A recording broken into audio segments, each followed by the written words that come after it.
Já, það sunnudagur og þá eru synir Egils og það verður mjög gestkvæmt hjá okkur bræðurum í dag. Í seinni hluta þáttarins kom maður til okkar Pavel Bartosek sem formaður utanríkismálanefndar Alþingis, Sóli Kaldal, öryggisverkfræðingur og stjórnarmaður í Varbergi, Stefán Pálsson, sagnfræðingur og stjórnarmaður í samtökum hernaðarandstæðinga og fyrrverandi utanríkisráðherrann Þórdís Kolbrún Gylfadóttir. En við byrjum hér á vettvangi dagsins og það eru Þóra Kristín Ásgeirsdóttir upplýsingafulltrúi og blaðamaður, fréttamaður. Það ekki? Ég starfað sem upplýsingafulltrúi en ég vissulega blaðamaður og fréttamaður í hjarta mínu. Já. Og Finnbjörn Hermannsson, forseti Alþýðusambandsins og Svandís Svavarsdóttir, formaður Vinstri grænna. Sko við verðum allar að taka eina snertilendingu í Reykjavík, hérna á Reykjavíkurflugvelli og því sem gengur á þar. Svandís, þinn flokkur á borgarfulltrúa? Já, við eigum þarna borgarfulltrúa og þetta var náttúrulega, þetta komið svo þrumár heiskir lofti þó að Einar væri að vísu búin að segja að það hrikti í stofu meirihlutans og það yfirleitt koma nú svoleiðis meldingar eða mat á stöðunni fyrst frá einhverjum svona skoðanamyndandi aðilum út í samfélaginu en þetta kom bara frá honum sjálfum fyrst sem var áhugavert og þannig að það var eitthvað tilhlaup að þessu en ég verð að segja það, mér finnst þetta mjög svona mikill byrjandabrægur að þessu hjá honum eins og hann hafi ekki verið búin að í fyrsta lagi að reikna málið til enda, það þarf 12 til þess að búa til meirihluta og það virðist ekki hafa verið í hendi þegar hann fer að stað með þetta kannski metur framsókn þannig að það sé bara betra að vera fjarri allri ábyrgð í aðdraganda næstu kosninga, ég átta mig ekki á því en þetta er með kosti mjög svona skrítið yfirbragð finnst mér og ekki svona mikil festa í þessari nálgun því að það er ekkert af þessum málum sem hann er að telja upp sem að kemur á óvart allt í einu núna síðustu dagana og hérna en svo er VG þarna með 1 borgarfulltrúa, Sósíalistaflokkurinn er með 2 og þessir 2 flokkar hafa ákveðið að læsa sig saman í því að koma saman þá að mögulegum samræðum nýjan meirihluta og mér skilst að núna sé það dularfull ástand í gangi að allir sé að tala við alla. Já, mér fannst ágætt hérna í vikulokunum í gær þegar Jón Gnarr sagði hérna að ef við gerum okkur samning og svo verður einhver óánægður með samningin og framvinduna þá reynir fólk bara að semja upp á nýtt en ekki bara kveiki í kvellettu heldur. Einmitt. Og það er svona eins og það er vantað eða hvað? Það virðist vera sem að þetta hafi verið einhver svona hönnuð flétta og ég held að Sjálfstæðisflokkurinn hafi nú kannski verið prjónakonan í þessu tilfelli og lopin verði til að hengja Einar Þorsteinsson í því miður en þarna Sjálfstæðisflokkurinn hann er þarna fléttu og ætlar í rauninni að semur við Einar að leiða meirihluta áfram með þáttöku Sjálfstæðisflokksins og þeir hafa greinilega verið, það talið sér vera með eitthvað taka flokki fólksins og þarna Viðreisn sem að síðan ekki heldur því eins og við vitum að þá kemur þarna Inga Sæland eins og raketta nýraskelt á Morgunblaðinu og ætlar ekki að láta þá draga sig á asnaðirónum og ég skil það nú reynda mjög vel en þarna og þetta er náttúrulega eins og Svandi segir það er mikill byrjandabragur á þessu því að þetta hefðu þeir náttúrulega átt að sjá fyrir að gæti gerst þannig að þeir sitja þarna uppi með að í rauninni engan meirihluta í borginni og það verður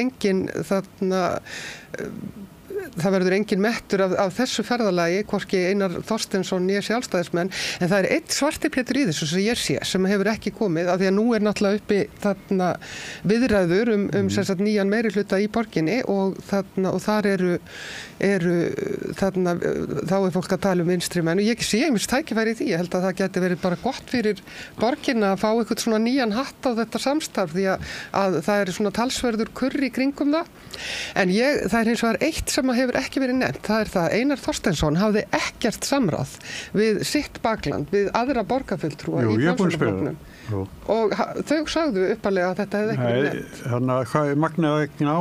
Já, ég hef eftir henni í dag að hún var búin að funda með þetta.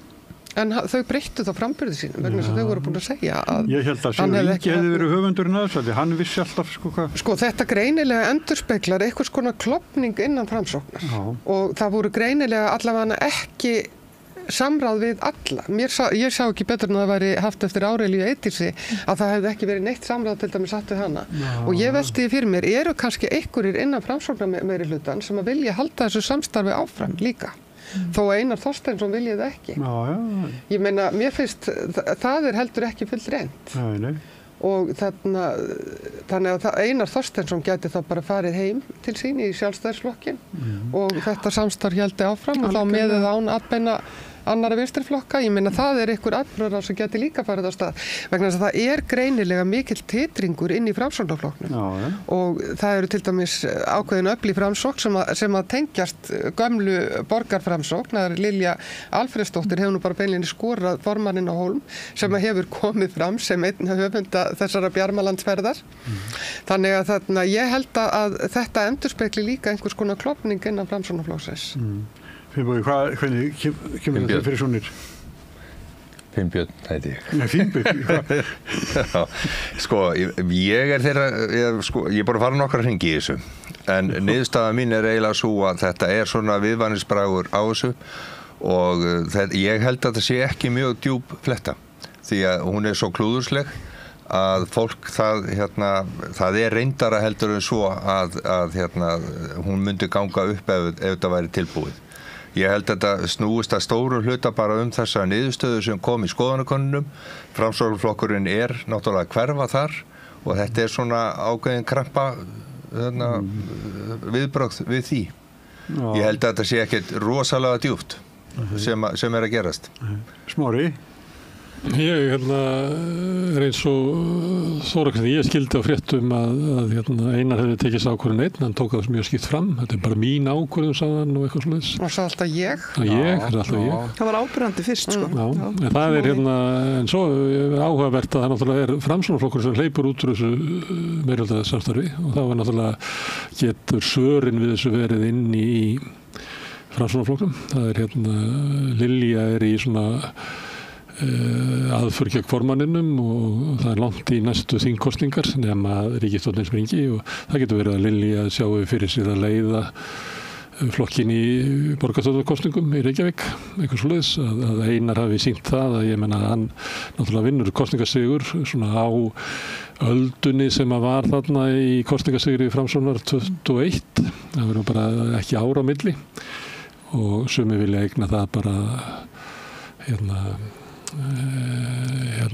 Ásmundi, til dæmis og svo kemur í ljós að hann myndar þennan meirihluta og hann verður borgarfulltrúi, það ekki honum til vinsælda, það eru mælingar á afstöðu almennings til borgarfulltrúa og ég held að hann sé með eitthvað 6 eða 7% sem alveg furðuleg staða með að vera borgarstjóri.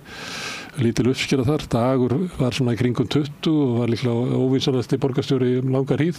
Það var allt öðruvísi enn í gamla daga þegar það var svona meiri glóríus staða að vera borgarstjóri og verður kannski aldrei svo sterk aftur. Þannig að hann bara ekki að skila flokknum. Þannig það getur verið að hann finni að það bæði gagnvart almenningi og svo innan úr flokknum hann með minnkandi stuðning, það má vel vera það. Og það eins og verið bent á, hann alltaf eins og sending frá Sjálfstæðisflokknum. Sem hann Já, hann það bara.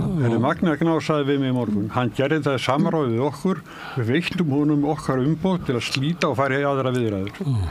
Þá það ljóst. Já, en þetta var ekki svo fyrst. Mér finnst það ágætt sem að Eiríkur Bergmann sagði á Stöð 2 í gær.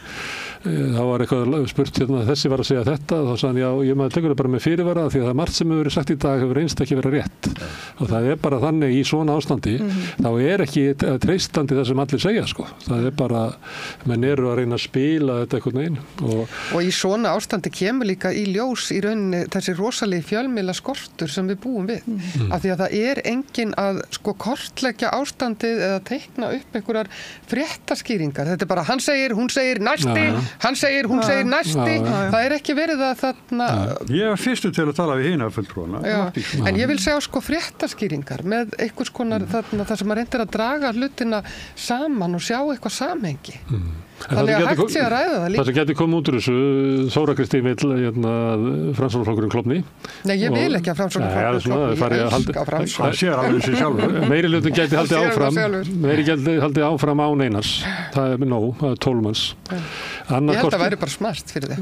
Annar kostur það að það ekki hægt að mynda ef að Flokkur fólksins vill ekki fara með hægri flokkunum, sem eru Framsókn, Sjálfstæðisflokkur og Viðreisn, að þá bara einn kostur eftir sem er vinstri meirihluti, sem þá Samfylkingin og Píratar, sósíalistar, og síðan verður að vera VG, af því að sósíalistar og VG hafa eiginlega mætt svolítið samstiga í þetta, og þá eftir, þá vantar einn, og það geti verið Viðreisn úr óbreyttu meirihluta, þá væri það verið að bara setja nýtt varadekk undir meirihlutan, en það geti verið krafa sósíalista og VG væri, nei, við viljum frekar fá Flokk fólksins, og þetta verði raunverulega breyting, og það, við vitum alveg að Viðreisn kemur inn í þetta með endalausar kröfur útvistun og einkavæðingu, og hún var nú sett yfir endurskoðun öllum rekstri borgarinnar á fyrra kjörtímabilinu, sem var allt meir og minna það að bara einkavæða og útvista öllu, eins og hún væri ráðgjafi í einhverju fyrirtæki hjá SA eða eitthvað, kom með einhverju svoleiðis tillögur, en það væri hægt að stoppa það með því að hafa bara Viðreisn ekki með, og þá er þetta nýr meirihluti, og ég benti á það í morgun rétt áður en að ég lagði af stað hingað að til þess að búa til andlitsupplýstingu og það, að þá væri náttúrulega eðlilegt að Sanna Magdalena yrði borgarstjóri. Hún mældist í þessu könnunin sem að vísa til með 25% stuðning borgarfulltrúa. Næsti sem við borði núna var með 5% Píratinn, Dóra Björt. Ég held að það er smart ef að Sanna yrði borgarstjóri. Við viljum fá nýr meirihluti og við ætlum að gera það sem að borgarbúar helst vilja, og við stillum upp okkar vinsalasta borgarfulltrúa, mér finnst það að vera bara eðlileg. Það yrði örugglega styrkt. Og ég er ekki að segja þetta að ég er sósíalisti, nei, það getur líka verið að nýr meirihluti kjósi að leita út fyrir raði borgarfulltrúa og finna borgarstjóra, ráða borgarstjóra. Við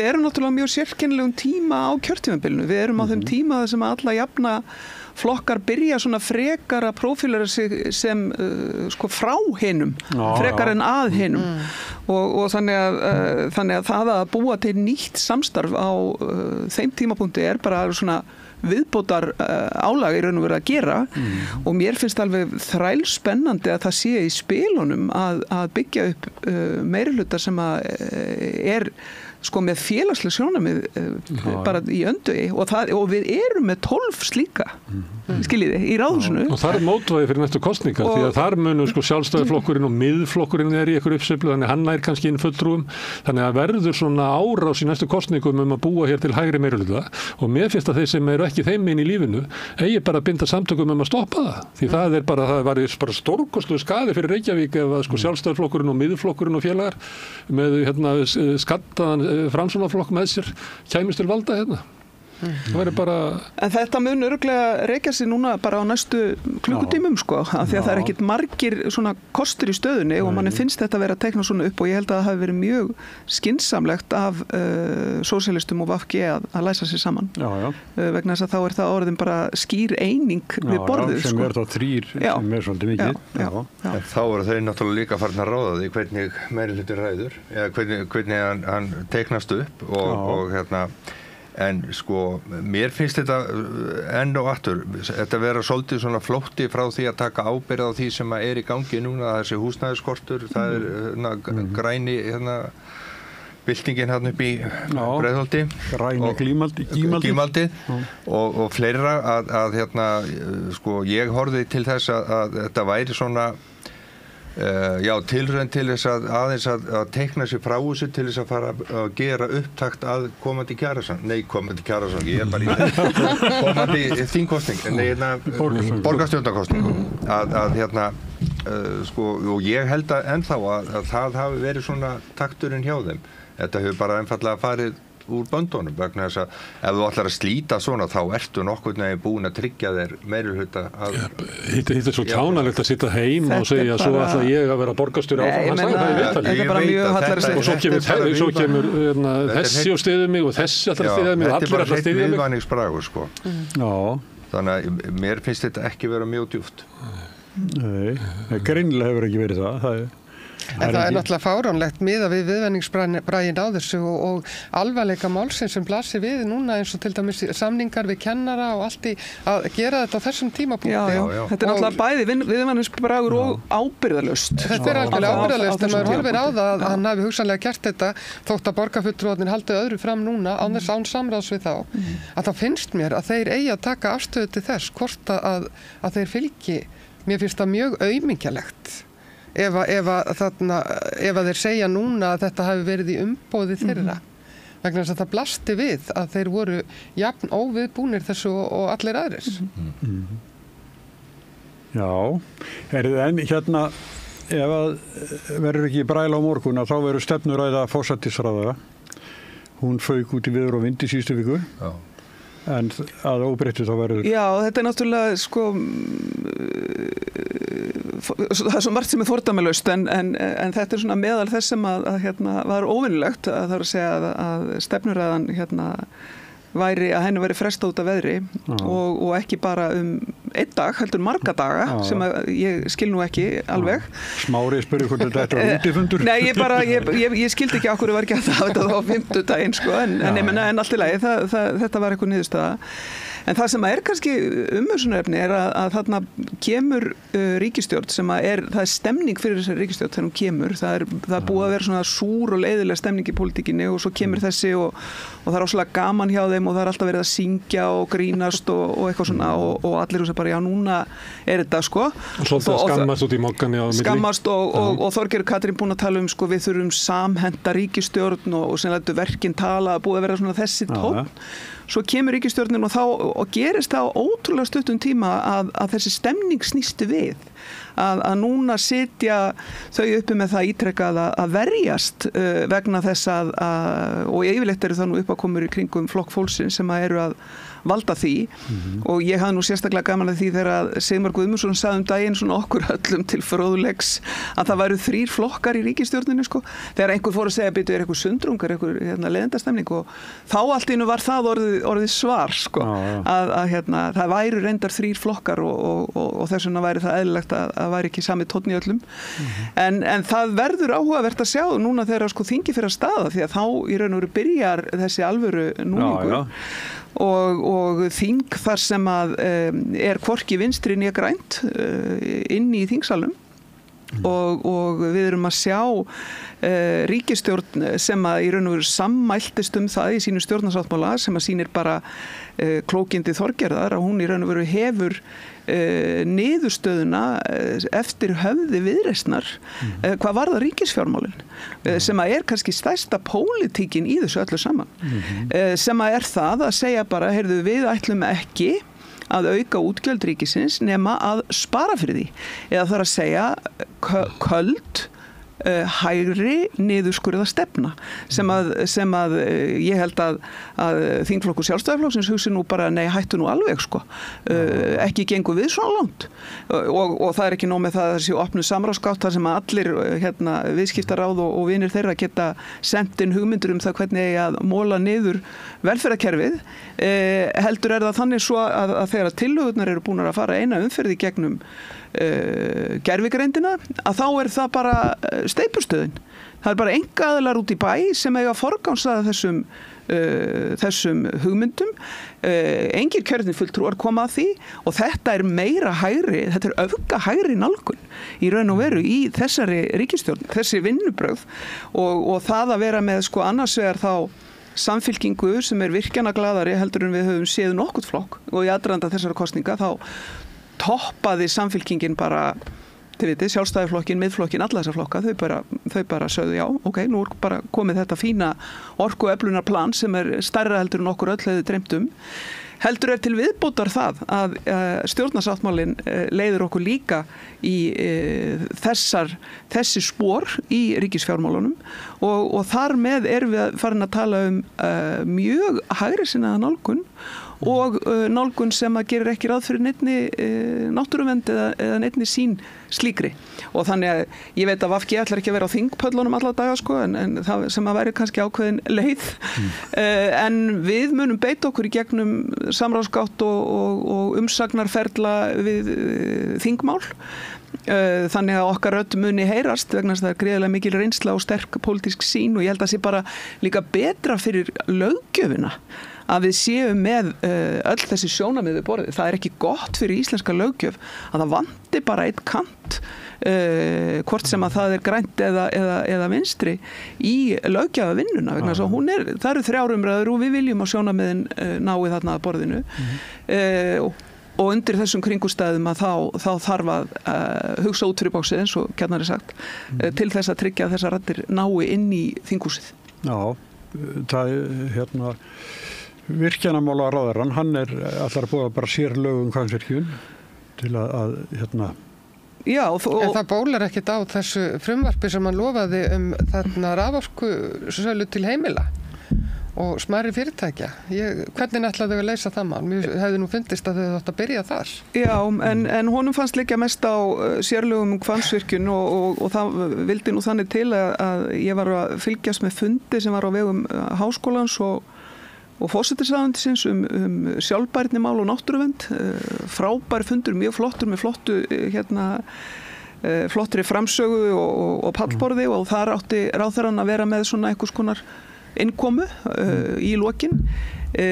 Hann gat ekki klárað fundinn af því að hann þurfti að drífa sig á fund þingflokks Samfylkingarinnar til þess að gera grein fyrir frumvarpi sérlög á Hvammsvirkjun. Þannig að sem er svolítið svona tákgræn staða vegna þess að það auðvitað mikilvægt að ráðherra náttúruverndar leggji við hlustir þegar að vera að tala náttúruvernd. Þannig að við eigum eftir að sjá, það sko ef við ætlum að fara að horfa upp á það að það verði sérlög hér Hvammsvirkjun, að þá við bara farin að stíga það skrefa að leggja alla almenna ferla til hliðar og vera með sérlög hvaðina.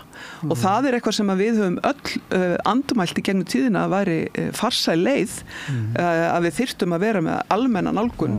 Og ég meina, en spenningurinn slíkur hjá stjórnarandstöðunni að hjálpa þessum nýja ráðherra við að klára þetta að það mætti segja mér að það kæmu hugmyndir fleiri sérlög úr þeim ranni líka sem að verði þá erfitt fyrir þau að sem að merkir náttúrulega að það bara yfirgnæfandi meirihluti og þingi fyrir því að setja sérlög Hvammsvirkjun. Það það. Ég sé ekki betur. Það bara, ég sé ekki 55 pluss fylgjandi, ég veist það. Sko, ríkisstjórnin nú bara nýlega tekið við og þessi skrá sem þið settu núna fram, hún kannski ekki markandi fyrir það sem koma skal vegna þess að stór hluta af því sem að kom fram þarna. Þetta var bara einhverjar tillögur sem voru til í ráðuneytunum. Þetta sneri að fullgildingu alls konar regla og þess áttar sem hafði greinilega ekki gengið í gegn hjá fyrir ríkisstjórn. Mér finnst allavega það sem að þau boða, til dæmis það að þau ætla að auka tekjur ríkissjóðs með því að setja á víðtækari veiðigjöld og auðlindaskatt á svona það sem verið að nýta af auðlindu þjóðarinnar og mér finnst það bara mjög gott að skuli þó vera að taka þann hlutan. Þannig að ég held að við eigum ekki að mála það og alveg þó svo að ég skilji þá sko vel að þú viljir vera við borðið að við skulum ekki mála þau alveg út af borðinu alveg strax. En þetta svona lítil atriði í upphæðum talið, hækkun veiðigjalda, ég meina það kannski max 5 miljardar, komugjöld, það max 3 miljardar. Já, þetta sem Svandís að benda á, að Viðreisn hafi svo sterka stöðu við stjórnarmyndunina, að þau setja á það verður ekki setja neini nýju skattar, þannig við ætlum ekki að leiðrétta óréttlæti skattkerfisins sem var hér byggt upp á nýfrjálsíkutímanum sem að ASÍ meðal annars hefur lagt á áherslu á að vinda eitthvað leyti ofan af. Já. Þið fá ekkert af því.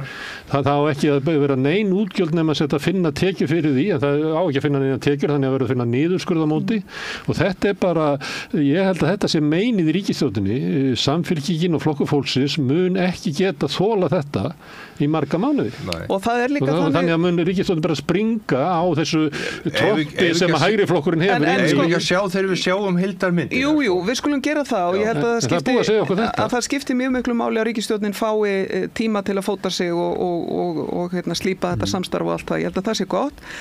En það samt þannig ef að útgjalda áformin eru bara reiknuð saman, þá erum við að tala milli 75 og 80 milljarða til viðbótar við 40 milljarða halla á ríkissjóði sem að þessir flokkar segjast ætla að brúa fyrir fjárlaga árið 2026 sem brjálæði, sem algjört brjálæði og þá erum við að tala 120 milljarða sem að þarf að finna einhvers staðar og það ekki með því að hækka veiðigjöld á uppsjávarflotann 3 milljarða sko. Þetta eru gríðarlega stórar tölur. Sannarlega hafa þau sagt, og við skulum bara leyfa þeim að njóta þess vafa, að þau hafa sagt, við förum ekkert að stað með þetta fyrir búið að ná verðbólgunni niður og vextirnir hafa náttúrulega að jafna sig og við skulum ekkert fara að stað með þetta og maður hugsa bara, hverjar eru hinnar raunverulegu væntingar? Ætlar kjósendur þessara flokka að segja bara, já við erum bara að taka verðbólguna niður og við ætlum ekkert að byrja að sjá þessi miklu átaksverkefni fyrir hvenær ætlar Eyjólfur að byrja að moka göng og grafa göng og byggja upp nýja vegi og svo framvegis.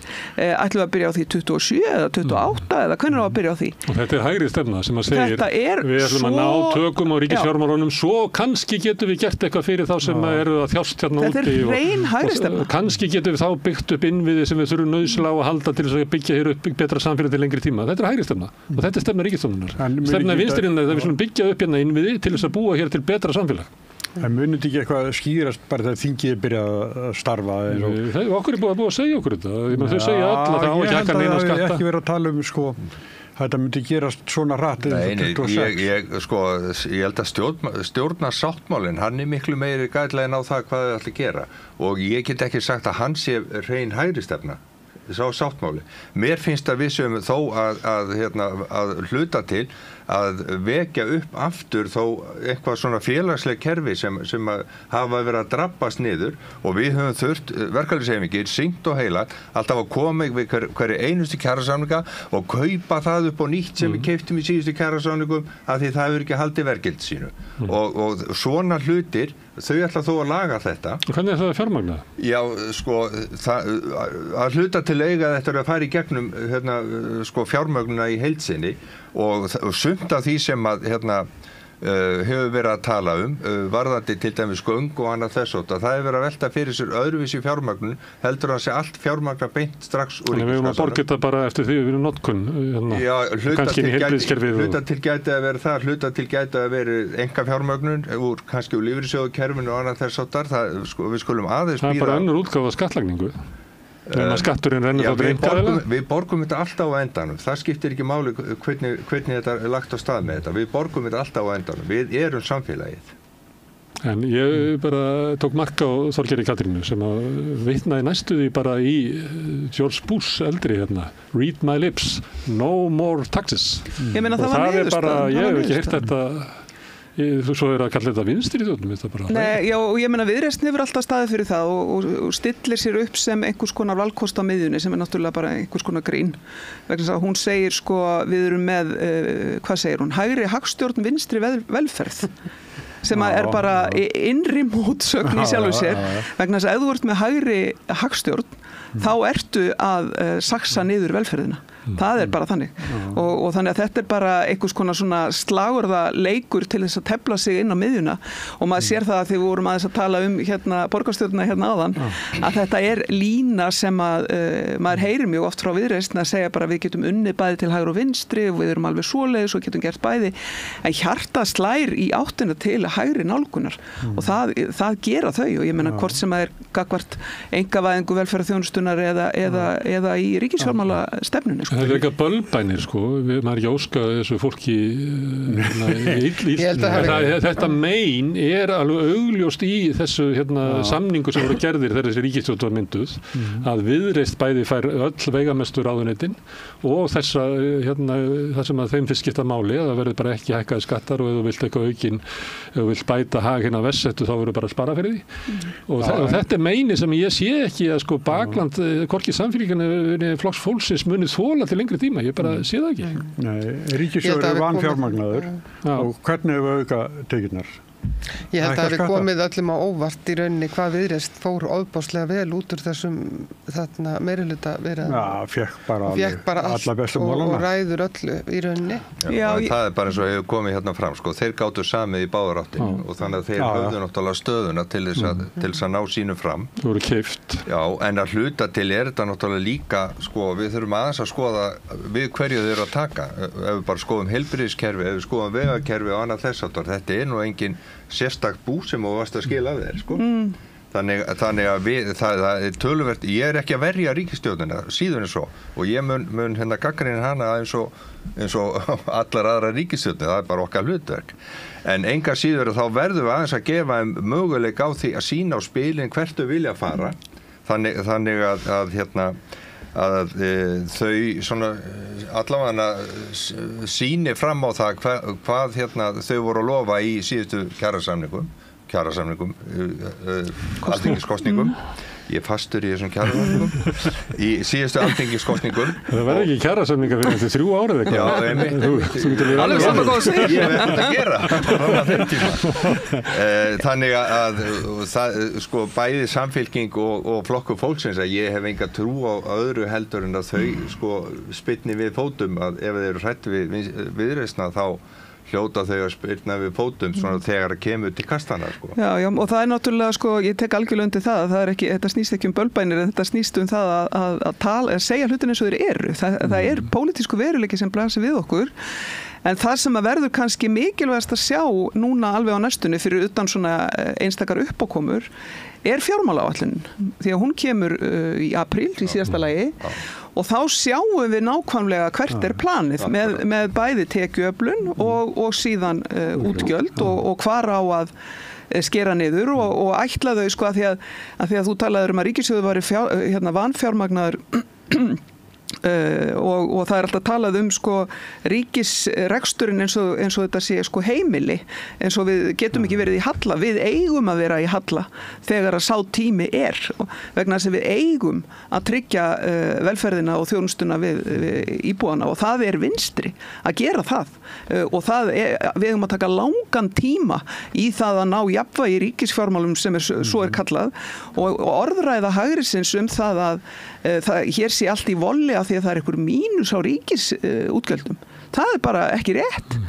Og þau sögðu að því að Finnbjörn er að nefna hér með árið 2026 eða þú varst að segja það að í aðdraganda þessara kosninga, ekki kjarasamninga núna síðast, að þá sagði hver flokkurinn á fætur öðrum og þar með talið Samfylkingin sem talaði skýrast í þessum efnum að það þyrfti að ná svokölluðu jafnvægi ríkisfjármálunum fyrir árið 2026.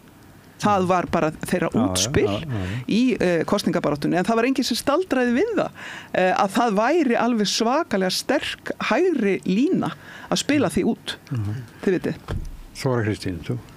Já, við eigum náttúrulega ekki að stefna að samt, sko, halla og vaxtagjöldum en hins vegar þarna þá hefði ég vilja sjá frá þessari ríkisstjórn meiri áherslur í skattlagningu til þess að draga til dæmis úr misskiptingu og almennt held ég að nálgunin ætti að vera svo ef við ætlum að hafa hérna velferðar samfélag að við ættum að ákveða við borðið hvernig samfélag við viljum skapa og síðan að ákveða hver á að taka reikningin og skipta honum á milli.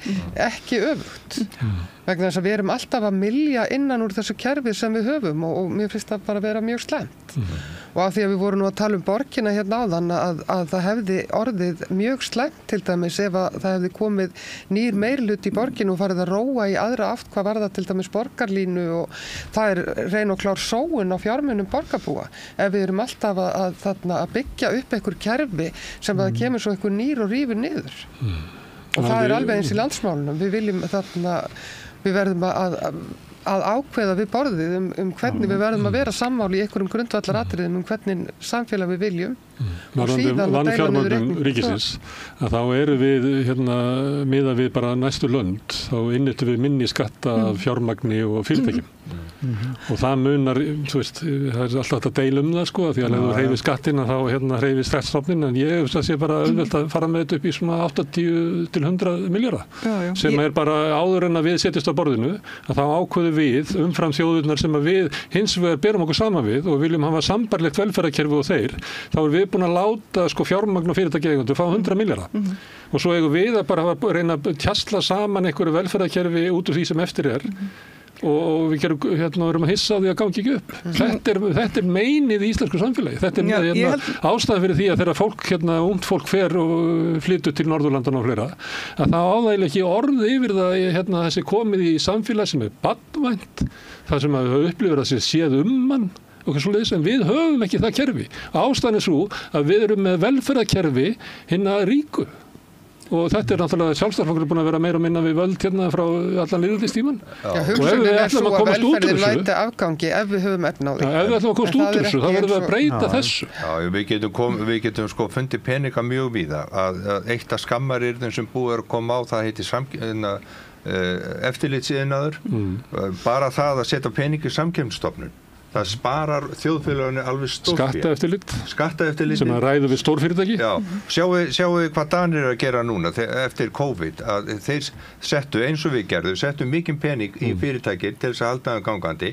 Nú skatturinn alveg á milljón og eftir þessum fyrirtækjum, hver er hagnaðurinn þeirra? Eru þeir að borga út arð? Hvað eru við að gera? Nei. Þetta var bara gjöf til fyrirtækja. Þetta er stór mál sem þetta tala að komast að því hvernig þessir peningar voru nýttir. Já, það er stór mál. Það kom út skýrsla hjá fjármálaráðuneytinu fyrir heldur 2 eða 3 árum sem að var það hvað við getum búist við að liggja mikið af fjármunum í skattundaskotum. Og slíkum ákvörðunum fólks og fyrirtækja, og þar var slegið á að það væri milli 80 og 100 milljarðar á ári sem að lægið þar. En mér langar að segja líka varðandi tekjuöflunina, því að mér finnst skipta líka svo miklu máli, og þar sakna ég vinstri tónana í almennt þarna úti, ekki á samstöðunni en annars þar, að það er það að skattar snúist ekki bara tekjuöflun fyrir ríkið, heldur snúist líka það raunverulega markmið að draga úr ójöfnuði, að jafna kjör fólks og taka peninga þar sem að þeir eru í mestum mæli inn í samneysluna, vegna þess að það sé betra fyrir samfélagið að draga úr ójöfnuði. Og þetta finnst mér að þetta er sjálfstætt markmið líka.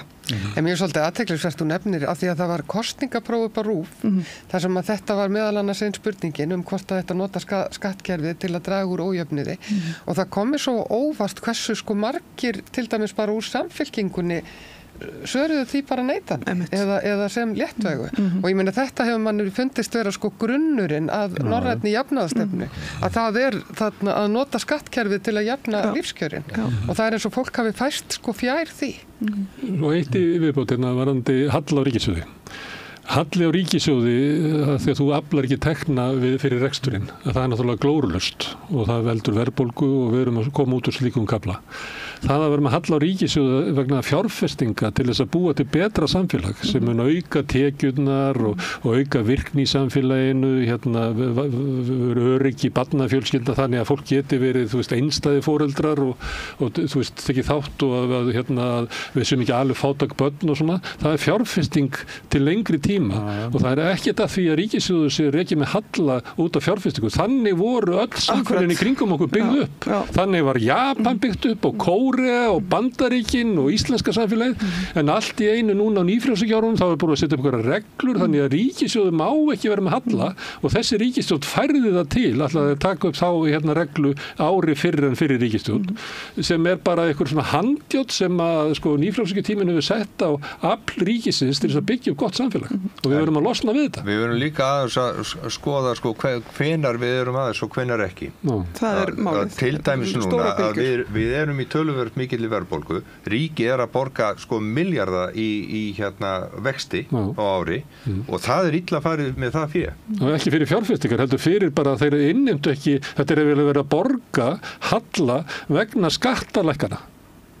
Já, við erum stödd í dag, Þannig að við erum að borga stórkostlega peninga sem gæti að öðru jöfnu farið í uppbyggingu. Þá er lausnin að sækja skattana. Já, það skiptir þá máli að við náum tökum þannig á á efnahagsstjórninni og þar með verðbólgunni að við séum að búa okkur í haginn. Þannig að það skiptir bara máli hvenær við erum að tala um þetta. Algjörlega, og ég held að það skiptir máli sem Finnbjörn er að segja að þetta eru langar bylgjuhreyfingar sko, sem eru þarna að baki en líka það grundvallaratriði að sterk velferð er forsenda verðmætasköpunar, en ekki öfugt. Eins og Hægri segir alltaf, við þurfum nú að byrja á því að ná í alvöru verðmæti, sko, svo við getum farið að splæsa í alla þessa velferð, meðan það er í raun og veru öfugt.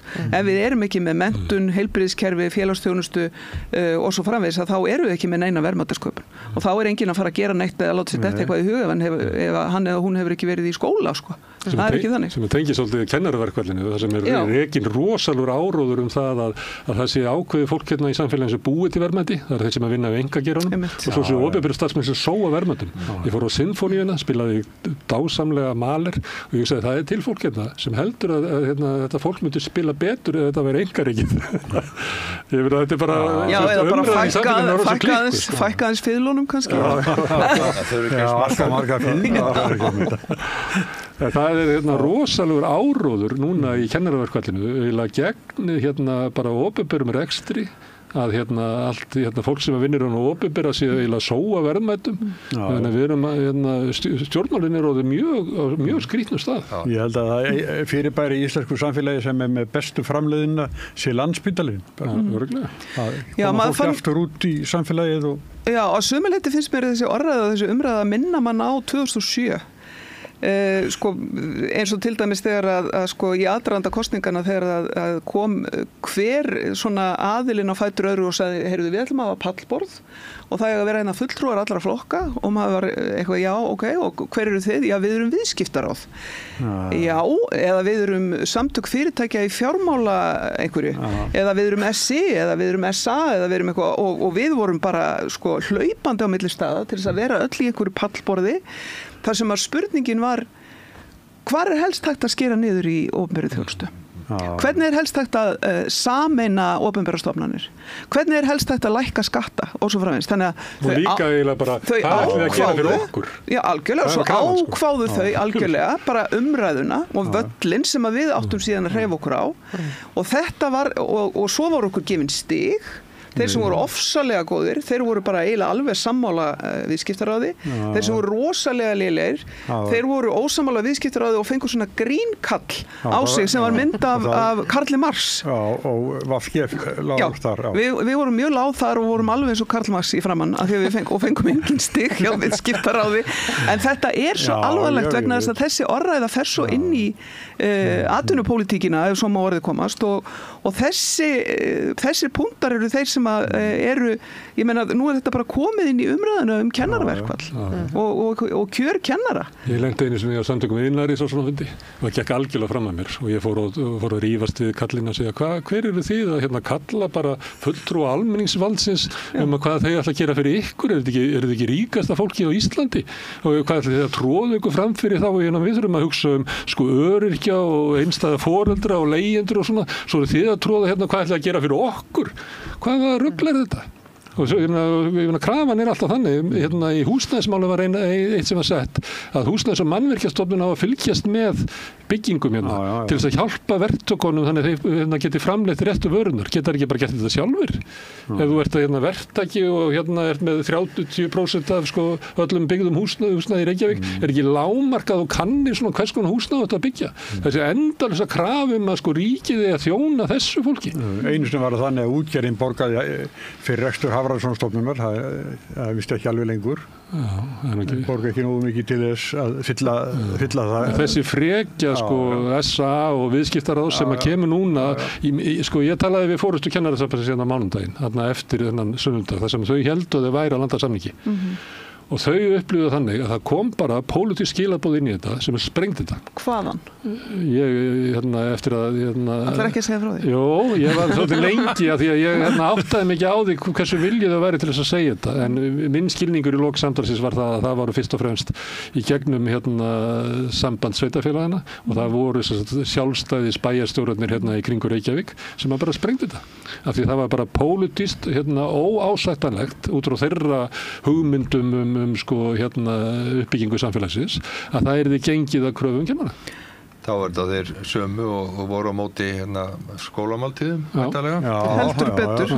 Þeir eru greinilega í stóru málunum. Nei, ég menna þetta er náttúrulega bara alveg furðuleg pólitísk nálgun að vera í þjónustu samfélagsins og í forystu fyrir sveitarfélög og vera með einhvers konar innbyggða pólitíska andúð á samfélaginu. Maður skilur bara ekki hvernig í óskopunum þetta gengur upp að einhvern veginn móast við öllu sem snýst að byggja samfélagið upp en vilja svo endilega vera í sveitarstjórn. En svo vorum við vorum að tala að þingið eða stefnuræðan verður á morgun öll óbreyttu og þá þingið fæðið af stað og miðað við umræðuna hérna þá ef að stjórnaranstæðingarnir eru jafnharðir og þið þá verður bara líf og fjör á Alþingi. Stjórnaranstæðingarnir eru svolítið öðruvísi við Já Það er miðflokkurinn og það er svolítið svipað týpur og við Gunnar Smári en það náttúrulega verður aðalega það verður að berjast fyrir vinstrimennsku verður náttúrulega aðalega að sparka frá hægri á þessa ríkisstjórn það verður áhugavert aðeins að sjá því við vorum að tala um Framsókn hérna áðan lítill þingflokkur en þar eru náttúrulega sko alveg vinstri taugar í sumum framsóknarmönnum og þannig að það gæti nú alveg verið að það kæmi einhver slík nálgun frá einhverjum þeirra ég á eftir að sjá það en ég held að Sjálfstæðisflokkurinn verður nú uppteknastur af sjálfum sér ennum hríð sko en miðflokkurinn er náttúrulega bara í stuði maður sér bara hvernig Bergþór og Sigríður Andersen eru bara að reyma á sig skóna sko. Já, ég spyrir að Finnbjörn áður ferð að tala fórustu Sjálfstæðisflokksins. Vissur ég var að fara að gera það? En varðandi kennaraverkfallið að það hefur verið rætt að menntamálaráðherra hafi verið að bjóða 2% aukalega og eitthvað svona. Hver er afstæð ykkar sem voru með mjög svona, eða ykkar aðildarfélög voru með mjög svona viðkvæma samninga? Já, sko, við eigum fullt af hópum sem að telja sig hafa borið skarðan hlut frá síðustu kjarasamningum og bara eins og kennararnir og við gerðum þessa samninga sem að voru með ákveðið markmið við gerðum samninga við ríkisstjórnina sem að gengu yfir alla hvort sem þeir eru kennarar eða aðrir varandi barnabætur og allar sem bætur þarf ekki að telja þær upp þannig að við töldum að við værum að búa til einhvers konar grunn að því að við værum sem sagt að fara í sameiginlega vegferð. BSRB fór á mestuleyti í kjölfarið á okkur þó með svona smá breytingum. Hvað kennararnir eru nákvæmlega að fara fram á veit ég ekki vegna þess að þau hafa verið mjög þokukennd með það hvað þau eru að fara, hvert þau eru að fara. Eina sem ég veit er það að samningarnir sem voru gerðir 2016 og átti að fara í að greina hver staða kennara væru miðað við einhverja tilteknar viðmiðunarstéttir það gekk ekki eftir. Og var svikið og þá treysta þau ekki stjórnvöldum í aðra slíka vegferð og þess vegna vilja bara fá allt eða ekkert og þau eru búin að byggja upp alveg rosalega væntingar og eiga mjög erfitt með að bakka út úr þessu þannig að þau En ef þau fá meira, er það vandamál fyrir ykkur eða? Það er ekkert vandamál fyrir okkur að því leytinu til að við erum ekki með neinn viðbrögð inn í okkar kjarasamningum eða aðferðafræði þegar við förum að endurskoða kjarasamningana þá snýst þetta bara hvernig samfélagi hefur þróast hvar verðbólgan hvar vextirnir eru og annað þess áttar en það er ekkert hvernig aðrir hafa haft það á tímanum en þetta mun að sjálfsögðu hafa áhrif á kjarasamninga sem verða gerðir og eftir. Það bara segir sig sjálf. Þannig að þetta er mikill hnútur. Já, þetta er mikill hnútur sem þau eru í. En ég hef ekki hugmynd hvað kjarasamningarnir snúast hjá þeim. En ef það snýst 20% hækkun á 18 mánuðum eins og einn forsvarsmaður sveitarfélaganna sagði að þá þetta í allt annari veröld heldur við vorum að semja við sömu sveitafélögin eins og ég sagði áðan sko, að við vorum að berjast við að fá sko, skólamáltíðir í gegn hjá sömu sveitafélögin og þau meira þess að bröðu svo við að þau voru pikkandi hluti út úr skólamáltíðum eins og epli og annað þess að láta börnum borga það sérstaklega. Þetta var bara eins og við varum algjörlega sko að kristund á nöglunum að þeim. Taka eplina börnum. Já, ég meina maður verður að setja mörg við eplið sko. Já, ég segi það sko, en enga síður að þá eru við í allt öðrum raunveruleika heldur en þau. Þau eru bara í annari bíómynd sko. En ég held að það var verið að gagnrýna Ástu Lóu fyrir að hafa haft pólitísk afskipti af samningum. Hvernig slæri það ykkur? Ég hugsaði að ef við erum á siglinni í kennaraverkfall, ekki ráðherrarnir vinni ekki við það að forða okkur frá því eða hvað vandamáli? Sko, ráðherrar hafa aldrei komið að fyrrabráði til okkar allavega að liðka til. Við höfum farið til ráðherra mjög oft og eins og ég sagði áðan að ef að það gengur upp að við getum fest verðmætin sem við erum að semja við ríkisstjórn á einhverjum tímapunkti, þá eigum við helst ekki að þurfa að sækja neitt til ríkisins. Vegna þess að sko, við erum farin að létta svo mikið á samtökum atvinnulífsins vegna þess að það alltaf þriðji aðilinn sem er ríkisstjórnin sem á að rétta af það sem uppávantar. Þannig að þau eru svolítið orðið í skjóli við ríkið. Já. Og það kemur til af því að við erum alltaf í þessum afréttingum, hvort sem það eru barnabætur, vaxtabætur eða fæðingarorlof eða hvað sem þetta heldur aldrei verðgildi sínu. Og þá þetta alltaf sko dúsan sem á að redda. Já. Þetta náttúrulega horfir kannski aðeins öðruvísi við þegar að ríkið beinlínis viðsemjandi í máli eins og hér að ræða gagnvart framhaldsskólakennurum þar að segja. Og það er auðvitað alvanalegt að fagráðherrar eigi aðild að samninganefndum til dæmis. Ég man eftir því þegar ég var í heilbrigðisráðuneytinu þá vorum við með fulltrúa á ráðuneytinu inn í samninganefndinni til þess að vegna þess að stundum lausnirnar að finna hjá þeim sem að þekkja mjög vel fagumhverfið en ekki bara frá samninganefnd ríkisins sem að lítur að sko fjármálaráðuneytinu og verður oft til þess að laga mál þannig að það mér finnst sko umræðan hafi farið svolítið út á sporinu þegar að tala eins og það sé ykkur agalegu skandall að stjórnvöld sé að reyna að hjálpa til við að klára samninga en út frá því sem að Finnbjörn að tala sko með þá ég algjörlega sammála þessu grunnprinsippi að kjarasamningar snúast kaup og kjör þar sem atvinnureikendur eru öðrum megin við borðið og vinnandi fólk hinum megin og það snýst það hvað á að reiða af hendi fyrir vinnuna. Það kjarni málsins. Hins vegar sem betur fer höfum við oft verið með félagslega sinnuð stjórnvöld í gegnum tíðina sem að hafa vilja leggja sitt að mörkum með félagsmálapökkum eins og það héti gamla daga og með svona einhverju aðkomu sem að snýst þá það að aðgerðir stjórnvalda séu til þess að bæta kjör almennings fyrir utan það sem er við kjarasamningsborðið. Það að segja að þér varðar millifærslukerfin og svo framvegis eða húsnæðiskerfi eða lagasetningu og svo framvegis og ég held að það sé gott svo lengi sem það ekki þannig að atvinnureikendur hlaupi bara í skjól og segi ríkja og græja þetta sko fyrir okkur. En svo fremi sem að þetta sé ekki alltaf sömu hlutin sem við erum að semja aftur og aftur og aftur til þess að halda verðgildi sínu.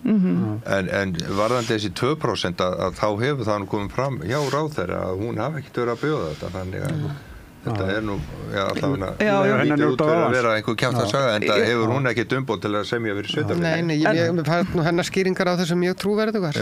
Engin ástæða til að í þessu tortryggnis andrúmslofti sem verið að reyna að skapa í kringum allt. Nei, ég meina það verður að semja við kennara. Við þurfum að það verður að finna leið til þess. Mér varst þetta frekar plús fyrir hana að hafa þó áhyggjur af því að liðka til. Já, að börnin fá ekki kennslu.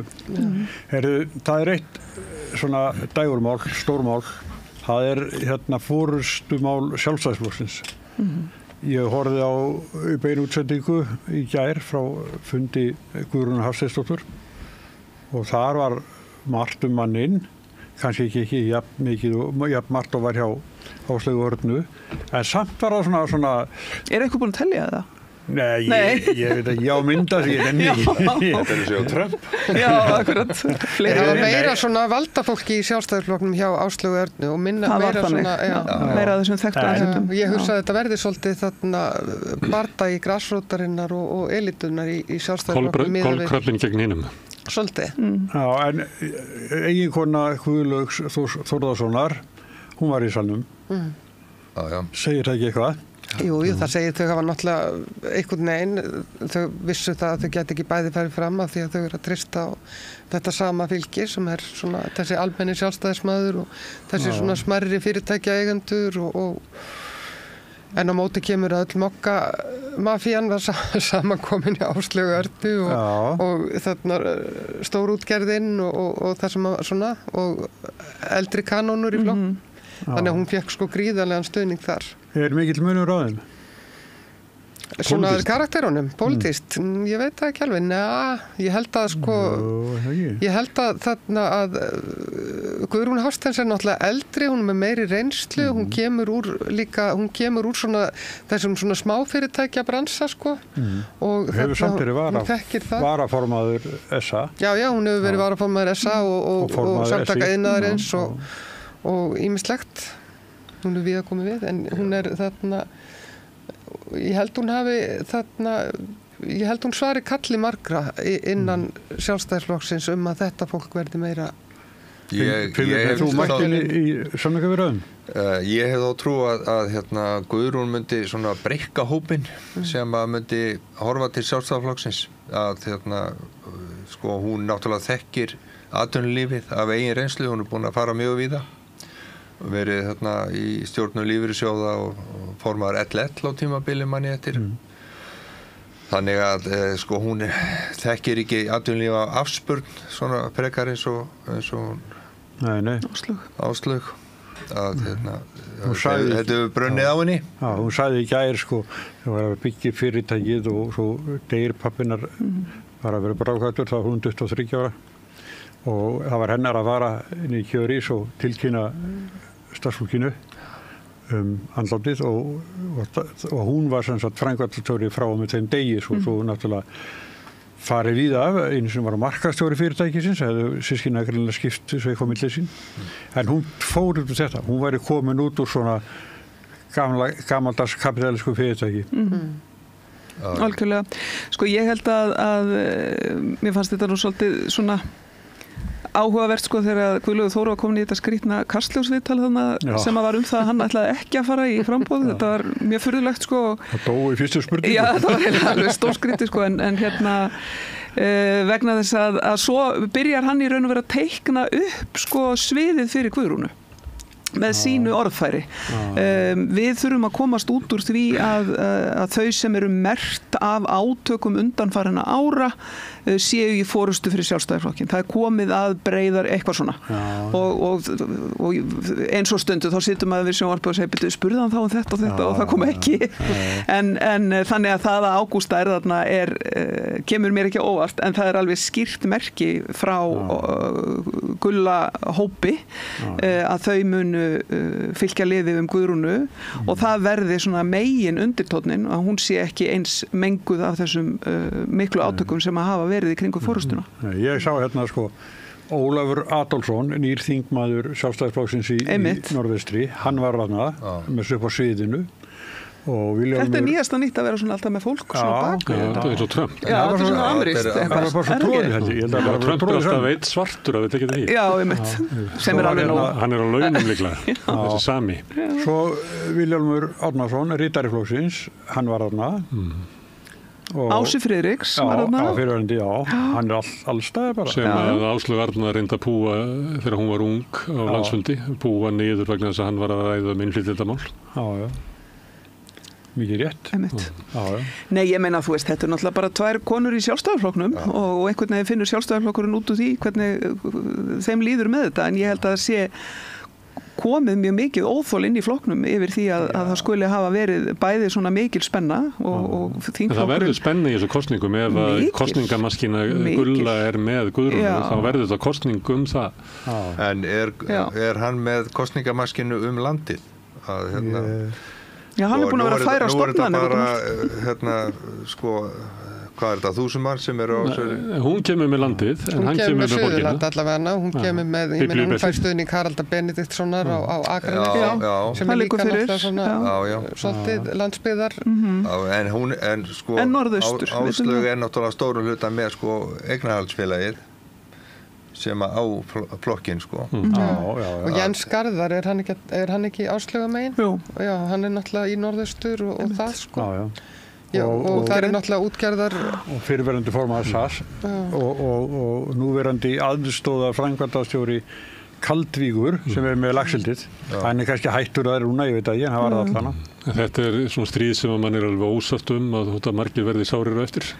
Já, ég menna þetta er bara fínt, sko, það sem hefur verið í gangi undanfarin ára. Sjálfstæðisflokkurinn er að veiklast með hverju árinu og ég held að það sé nú bara kannski einna mikilvægast við pólitísku stöðuna sem er uppi núna vegna þess að þessi flokkur hefur verið svo ofboðslega tengdur hagsmunaöflunum í samfélaginu og það hefur ekki verið hægt að hreyfa hér stór kerfi vegna þess að sjálfstæðisflokkurinn hefur verið meira og minna alltaf við völd. Það verður missir á Bjarna. Og öllum megin við borðið. Ég er ekki allir bara búin að gleyma Bjarna, hann er hættur á þingi og ég hef ekki hugsað Bjarna Benediktsson á þessu ári. Nei. Fyrir þú spyrð. Nei, hann er náttúrulega búin að vera þarna næst lengst allra. Nei, ég meina hann er náttúrulega... Það er oft í pólitík, þegar þú ferða þá ertu bara... Hann á mörg spor í pólitík. Mjög rætt. Hann er búin að taka til sín í gegnum tíðina. Já, ég meina þetta er stór pólitíkus. Það er alveg þannig. Já. Það er alveg þannig. Ekki tekið af honum. En það var samt gaman fyrir síðustu kosningar að þá hugsaðum að það er af sem áður var, sko, þegar Svandís og fleiri voru í pallborði hjá okkur og þetta voru 8 eða 9 manns og 4 þeirra voru sko fyrrverandi sjálfstæðismenn í öðrum flokkum en maður átti alltaf þetta til sko í vinstrinu það var allt saman í svona flokksbrotum sko. Já, þetta er rosaleg breyting og það verður auðvitað viðfangsefni sama hvort að það er Áslaug eða Guðrún sem að bera sigur úr býtum að finna það út, sko, hvert er erindi Sjálfstæðisflokksins þegar að hefur orðið lekið þarna hægra megin yfir í Viðreisn og yfir í Miðflokk og svo svona frjálslindis megin inn að gæsalappa yfir í Viðreisn. Hvað er þá? Ég vil bæta við svona alþýðu fylgið hefur farið í Flokk fólksins. Og svo það. En til að ræða þessi mál svolítið djúpt á morgun þá verður gestur minn Þorsteinn Pálsson. Já, það er hann að mál. Já, maður með fortíð. Við rauðaborðið á morgun. Bara að fá staðfestinguna. Gaman að hlusta á það. En það sko, svo fer Þórdís Kolbrún, hún verður með gestu eftir, en hún var búin að lýsa yfir, hún væri reiðubúin til að leiða flokkinn. En svo snöggla hættur hún við. Já, hún náttúrulega misti flugið eftir að hún fór yfir í suðvestur og reytti Jón Gunnarsson til reiði og fólkið í kringum hann og hún einhvern veginn misla stöðuna og svo þegar að Bjarni hverfi frá á þann hátt sem hann gerir, þannig hún einhvern veginn treystir sér ekki, en ég held að eins og hlutirnir eru núna, að þá held ég að ég spái því að Guðrún Hafsteinsdóttir hafi þennan slag. Vegna þess að ég held að sé bara mjög mikið ákall í Sjálfstæðisflokknum breytingar frá þessari svona stórfyrirtækja elítu og þarna á því sem hefur verið. Og þessari forréttinda áferð sem er svo skýr, sko, einhvern veginn. En hún er náttúrulega mjög mikil harlínu kona líka, hún Guðrún Hafsteins og þær eru það báðar. En ég held að Guðrún muni svara þessu miklu betur sem hefur verið í rauninni ákallum. Já, Þórdís Kolbrún fekk alveg fleiri útstyrkarnir í kosningunum heldur Dagur B. til dæmis. Er það ekki rétt með hana? Jú. Ég held að fólk var náttúrulega bara að meta stöðu sína. Hún hefði búið sér fram ef hún hefði talið sig hafa möguleika. Og Guðlaugur Þór hefði búið sér fram ef hún hefði talið sig hafa möguleika. Það er bara að mata að þetta er ekki hans tími. Sko. En Stelbjörn, það bendir alltaf þess að kona verði formaður Sjálfstæðisflokksins í fyrsta sinn. Það eru konukomnar allt, sko.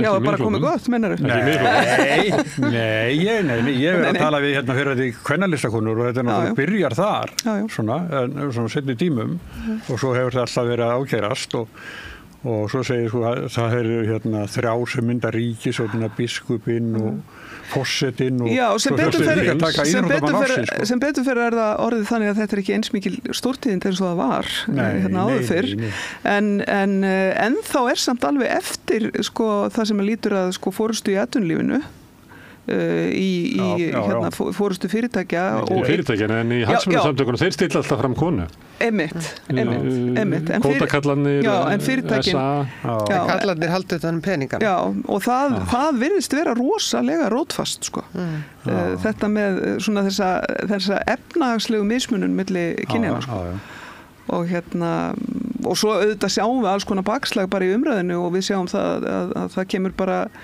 það er bara strikað yfir réttindi fólks í stórum stíl í Bandaríkjunum sko og meðal annars kvenna og hinsegin fólks og fólks af erlendum uppruna og svo fræðis.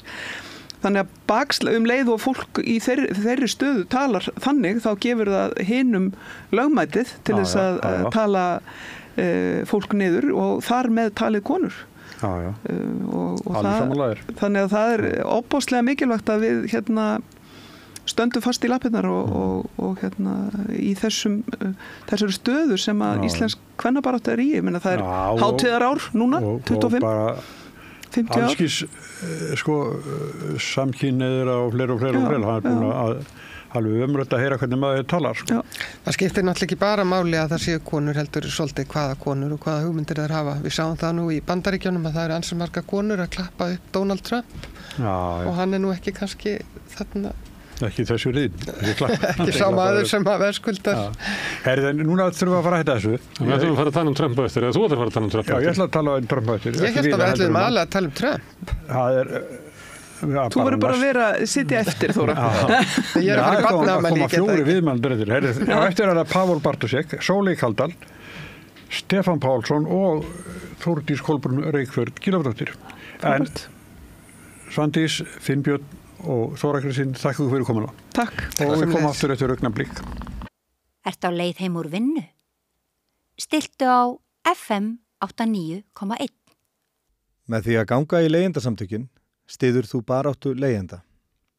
Leigjendasamtökin eru fyrir öll þau sem vilja vinna að réttlæti og öryggi á húsnæðismarkaði. Leigjendasamtökin.is Allt það besta er ókeypis. Hrósaðu náunganum. Það er betra. Samstöðin, þar sem manneskjurnar koma saman. Allir þættir samstæðuverinnar eru á YouTube. Þarftu að tala um borgarfulltrúa. Borgarfulltrúar Sósíalistaflokksins eru með viðtalstíma alla mánudaga klukkan 13:30 til 14:30. Það þarf ekkert að bóka tíma, endilega kíkja við í Bólholt 6, 105 Reykjavík. Segðu það á samstöðinni. Samstöðin er í eigu hlustenda, áhorfenda og lesenda. Sláist í hópinn og gerist áskrifendur.